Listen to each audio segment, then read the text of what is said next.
He said, "You're taking our countries in Eastern Europe. These are our countries," meaning the Czech Republic, Slovakia, Poland, Bulgaria, Romania. I said, "They're not your countries. They're independent countries." He said, "We Russians, we know what you're doing. You're using this to come into our part of Europe." You see, there was an education process underway in the Soviet Union. It was taught at all levels of the chain of command that the world was like a chessboard. There's my squares, and there's your squares. And what's in the middle, I want them, and I'm going to take them. And if you take those, you're going to make me feel very unsafe in my square. And that's the way the Russians think.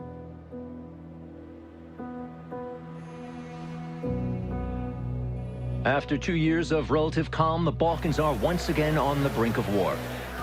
Violent clashes in the Serbian province of Kosovo.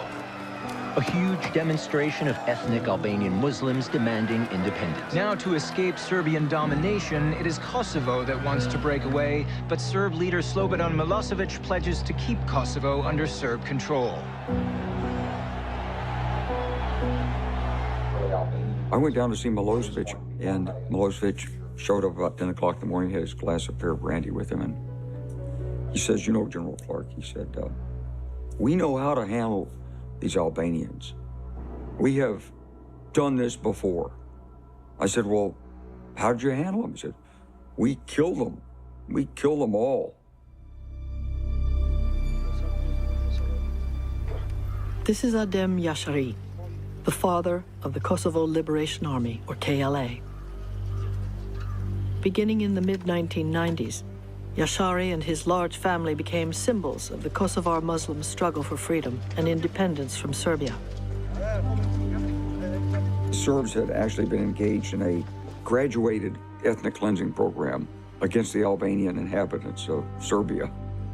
And that consisted of forbidding the instruction in the schools in the Albanian language, running Albanian-speaking people out of the government posts, harassing doctors and lawyers, making life difficult for people like the JASHARI family, who were proud of their Albanian heritage, and they were made to feel like second-class citizens in their own country.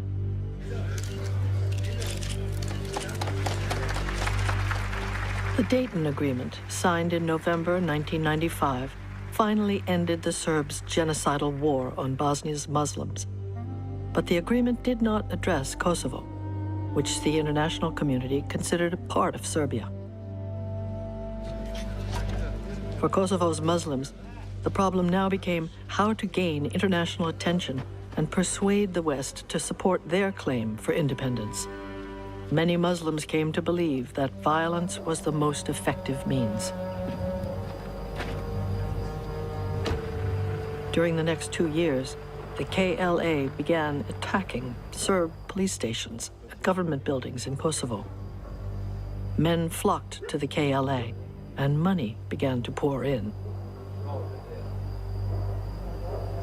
As dawn broke on March 5th, 1998, JASHARI and the KLA launched an attack on a police patrol near their village. Istražni organi saopštavaju da je na njih iz automatskog oružja pucala grupa albanskih terorista koji su prethodno stotinak metara dalje. This time, the Serbs were ready. Heavily armed police surrounded the JASHARI compound and gave the family an ultimatum. They had 2 hours to surrender. ADEM JASHARI decided Kosovo needed a martyr. The family patriarch opened fire. The Serbs responded with bullets and artillery shells. The siege lasted 3 days. President Gligorov wants to see you right away. So I went to see Gligorov. And he told me, this JASHARI family has been murdered. And these Albanians are not like Bosnians. They will fight. And he explained to me this. He said, General Clark, there have been many guerrilla movements in the Soviet Union, and they've all been crushed. said, the tactics are extreme, and they've worked. He said in one case, the Laplanders, they rebelled against the Soviets.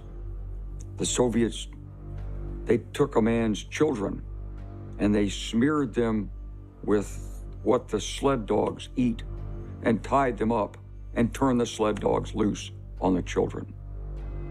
That was the method that Milosevic learned. If you negotiate, you look weak.